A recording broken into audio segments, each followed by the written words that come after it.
کربلا کا اتنا بڑا رتبہ شہدائے کربلا سے ہوا. لیکن پھر یہ جملہ ہے فَيَا لَيْتَنِي كُنتُ مَعَكُمْ. پورے ایام ازا میں یہ فقرہ آپ سے کہلوایا گیا. اچھا بعض چیزیں ایسی ہوتی کہ آدمی خود کہتا جاتا ہے، خود اس کو نہیں پتا میں کیا کہہ رہا ہوں. ہاں ایک فائدہ یہ ہوتا ہے کہ بہرحال وہ چیز دماغ میں رہ جاتی ہے. مثلا 9 ربیع الاول جشن عید الاضحیٰ.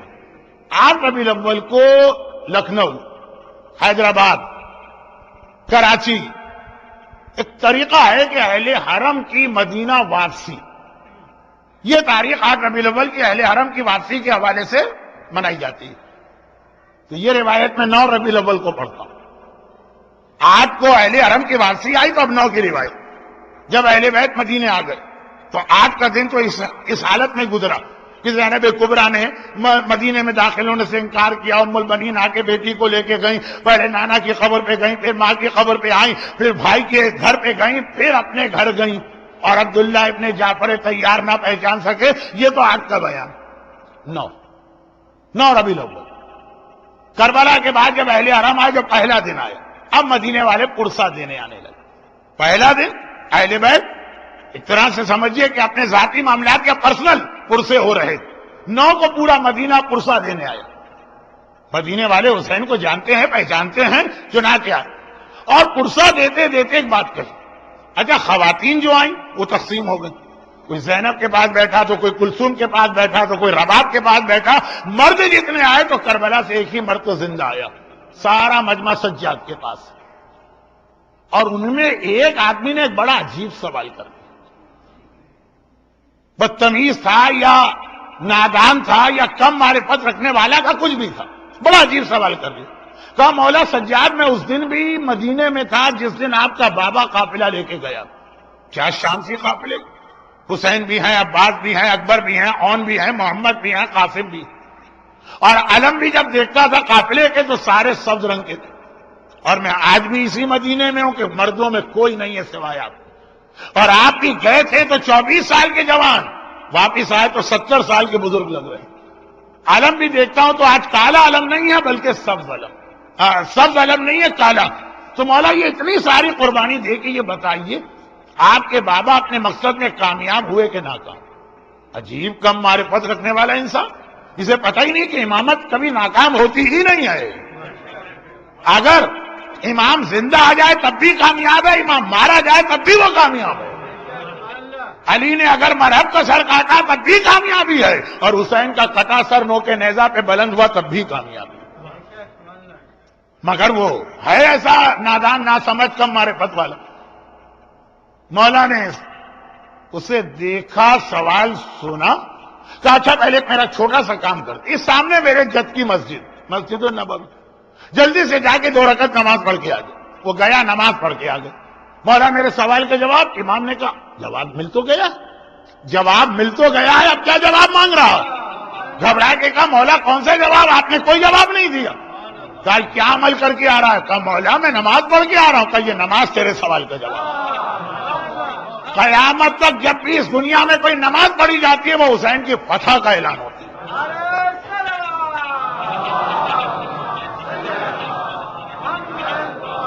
اب یہ روایت میں بہت پڑھتا ہوں، پڑھ دی روایت. اب آپ کو معلوم ہے کہ اس قسم کی روایتیں ہماری قوم آسانی سے ڈائجسٹ کرتی بھی نہیں. مولانا کہاں سے پڑھ دی آپ نے؟ کس کتاب میں لکھا ہوا؟ جو ذرا سے اپنے فیور والی روایت ہے اس میں کوئی نہیں پوچھتا کس کتاب میں لکھا ہوا. لیکن بہرحال کس کتاب میں لکھا. اچھا ہم لوگوں کے پاس بھی لوگوں کو ٹیکنیکل ناک آؤٹ کرنے کے بہت طریقے ہیں.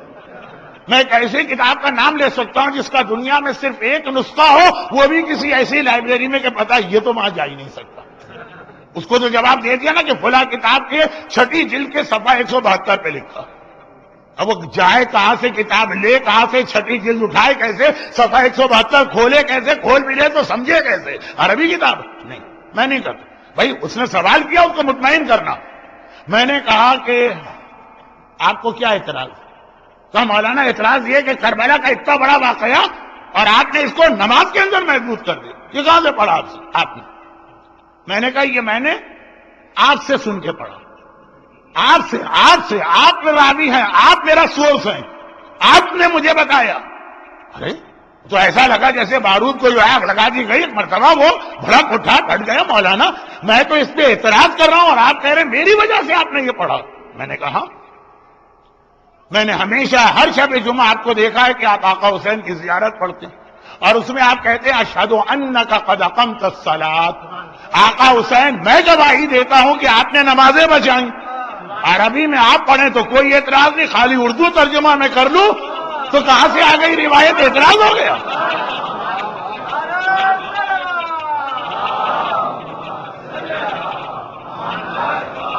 اگر اردو میں پڑھنا غلط ہے تو عربی بھی غلط ہے، زیارت وارثہ نکال دیجئے کتابوں سے، اور اگر عربی میں ایک چیز پڑھی جا سکتی ہے تو اس کا اردو ترجمہ بھی ہو جاتا۔ زبانیں بدلنے سے مسئلہ تبدیل نہیں ہوتا ہے۔ گناہوں میں اکثر یہ ہوتا ہے، اردو میں گناہ کریں تو ذرا بڑا لگتا ہے، انگریزی میں گناہ کریں تو چھوٹا سا لگتا ہے۔ آج بھی آپ پاکستان میں جائیے، یہاں نہیں، کسی کے بارے میں کہہ دیں فلاں صاحب شرابی ہیں، ارے سب حیرت کے عالم، شرابی شرابی شرابی، اور آپ کہہ دیں وہ ڈرنک کرتے ہیں، اچھا ڈرنک کرتے ہیں، ہاں کوئی بات نہیں کوئی بات نہیں۔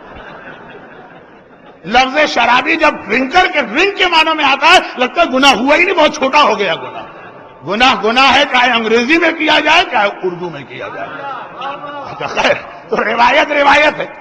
اب مسئلہ یہ ہوا کہ جب میں نے ان سے کہا تو ان کو ترجمہ نہیں معلوم تھا، لیکن اتنا عرصے پڑھتے رہتے کہ الفاظ تو ان کے دماغ میں بہرحال بیٹھ گئے تھے۔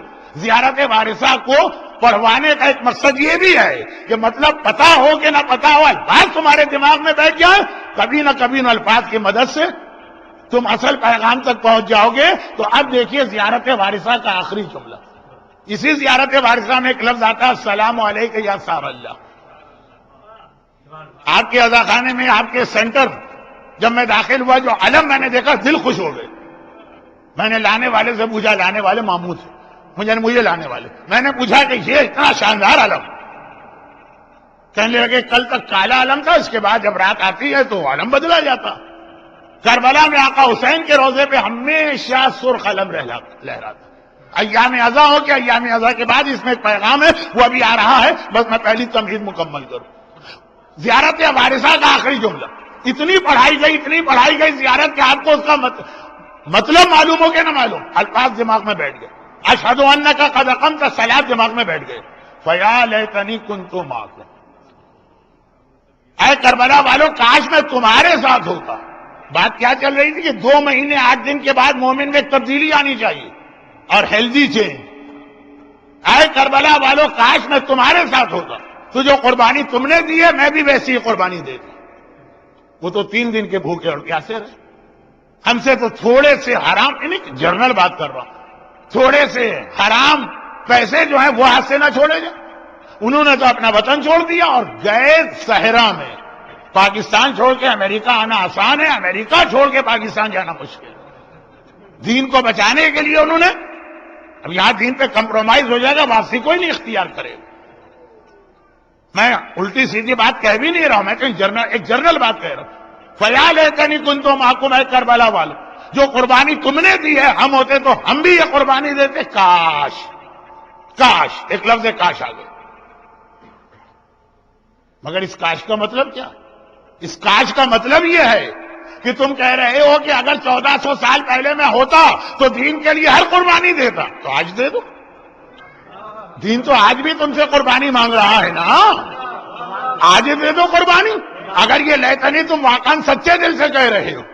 اچھا یہاں پہ ایک بات میں اور عرض کروں، یہ یا لیتنی کربلا والوں کو یاد کر کے کاش کہو، یہ حکم ہمیں دیا گیا۔ یہ زیارت وارثہ کہاں سے آئی؟ جب بنو امیہ کی حکومت ختم ہو گئی۔ اگر جشن کا پہلا دن ہوتا تو میں یہ بتاتا یہ حکومت کیسے ختم ہوئی، مختار کا جہاد۔ لیکن جب حکومت ختم ہو گئی، بنو عباس آ گئے، تو انہوں نے پھر زیارت کا راستہ کھولا۔ تقریباً 70 سال بعد کربلا کی زیارت کی اجازت ملی، بلکہ ایک طرح سے کہیے پہلی مرتبہ اجازت ملی۔ اب لوگ گھبرا گئے کہ زیارت کیسے کی جاتی۔ امام کے پاس آئے تو صادق آل محمد امام جعفر صادق علیہ افضل الصلاۃ والسلام نے پوری یہ زیارت بتائی کہ اس طرح جا کے ہمارے دادا کو سلام کیا کرو، اور اگر وہاں نہ جا سکو تو اپنے گھر کے اندر کھڑے ہو کے سلام کیا کرو۔ مسلم ابن عقیل نے دارالامارہ پہ سلام کیا، آقا جہاں تھے وہیں سے جواب دیا۔ تم بھی اگر کربلا نہ جا سکو، یہیں بیٹھ کے واشنگٹن یا میری لینڈ میں سلام کرو، تمہیں بھی سلام کا جواب ملے گا۔ مگر پوری زیارت میں یہ جملہ بھی چھٹے امام نے بتایا، یا لیتنی، امام نے ہم کو بتایا، اور ہم کبھی سوچتے بھی نہیں کہ اس کا مطلب کیا۔ یا لیتنی کا مطلب آج جہاں پہ بیٹھے ہو وہاں پہ اسلام کی خدمت کرو۔ اور جن کو یہ جملہ نہیں بتایا گیا تھا انہوں نے اپنی عقل سے کیا کیا؟ متوکل عباس سے۔ یزید کے بعد خاندان اہل بیت کا سب سے بڑا دشمن متوکل، مولا کا ایک خطبہ جس میں مولا نے بنو عباس کے ایک ایک خلیفہ کی تفسیر بتائی، فرمایا عاشرہم اکفرہم، ان کا 10واں ان میں سب سے بڑا کافر ہوگا وہ یہ متوکل۔ متوکل اکثر یزید کو یاد کر کے کہتا تھا، اے یزید کاش میں تمہارے زمانے میں ہوتا تو تمہاری فوج میں شامل ہوتا، مگر وہ کاش کہہ کے روکا نہیں۔ اس نے کہا کہ اگر میں یزید کے زمانے میں نہیں بھی ہوں تو کیا ہوا، آج سوچو کہ کس طرح یزید کے مشن کو پورا کرنا۔ یزید نے حسین کو شہید کیا، میں قبر حسین کو شہید کروں۔ یا لیتنی کہا متوکل نے اپنی مرضی سے، اور فوراً یہ سوچا کہ یا لیتنی خالی زبان سے نہیں کہا جاتا، عمل سے کیا جاتا۔ چنانچہ اس نے قبر امام مظلوم پر بیلوں کا حل چلانا چاہا۔ اس نے دریائے فرات کا رخ موڑا کہ قبر دریا کے اندر آ کے ہمیشہ ہمیشہ کے لیے چھپ جائے۔ اس نے اپنی فوجیں بھیجی متوکل کے وہ سارے مظالم۔ بلکہ ایسا ہی جملہ صدام کہا کرتا، اور اس خالی کہتا نہیں، اس کے بعد عمل کر کے دکھا۔ آقا حسین کے روضے پہ گولہ باری کی، آقا عباس کے روضے پہ گولہ باری کی۔ بلکہ اگر یہاں کراچی کے کچھ مومنین جو بیٹھے ہیں میری بات سمجھ پائیں تو میں ایک چھوٹا سا کرنٹ واقعہ سنا، بہت کرنٹ بھی نہیں، صدام کا۔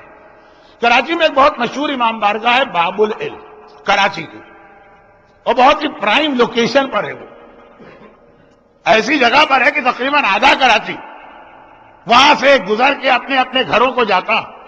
تو ولادت پہ جب وہ لائٹنگ ہوتی ہے آدھے کراچی کو پتہ چلتا ہے، جب وہاں کوئی مجلس ہوتی ہے تو آدھے۔